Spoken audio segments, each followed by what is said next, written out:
কারণ আজকে আমার বাবাকে আপনারা সবাই সংবর্ধনা দিতে নিয়ে এসেছেন এখানে।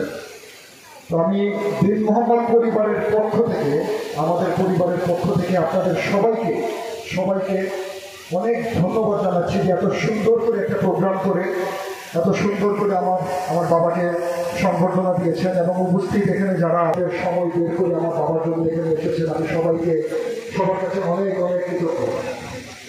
আমার বাবার সম্পর্কিত সন্তান হিসেবে আমি আমার বাবার পাশে সবসময় থাকি এবং সবসময় আসি এবং সবসময় আপনাদের সামনে আমি তার ব্যাপারে বলি। আপনারা সবাই এখানে অনেক মানুষ আছেন যারা কিনা আমার জন্মের আগে থেকে আমার বাবাকে চিনেন।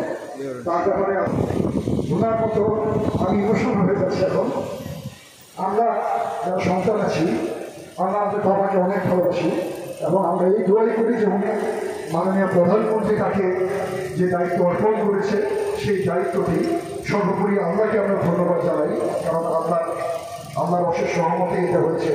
ওনার অন্যদিকে চিন্তা ছিল যে উনি জাতীয় নির্বাচন করে আপনাদের এখান থেকে জনপ্রতিনিধি হয়ে আপনাদের জন্য কাজ করবে, কিন্তু সেটা যে কোনো কারণে হয়নি।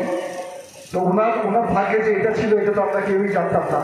সো আল্লাহকে অশেষ ধন্যবাদ যে ওনার যে ইচ্ছাটা ছিল জনগণের জন্য কাজ করা।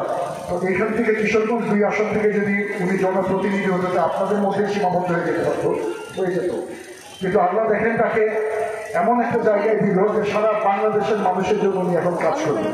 তো ওনার ইচ্ছাটা আল্লাহ কত বড় পরিসরে সম্পন্ন করে দিল। এবং আমরা ধন্যবাদ জানাই যে মাননীয় প্রধানমন্ত্রীকে যে উনি আমার বাবাকে এই এত বড় একটা জায়গায়, এত সম্মানিত একটা জায়গায় উনি আমার বাবাকে প্রদান করেছেন।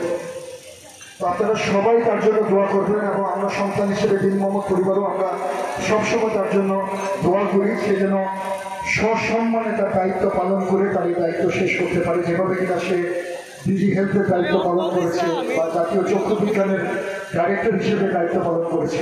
আমরা দোয়া করি সে যেন সসম্মানে তার দায়িত্ব পালন করে এর চেয়েও আরও বড় সম্মানে যেতে পারে।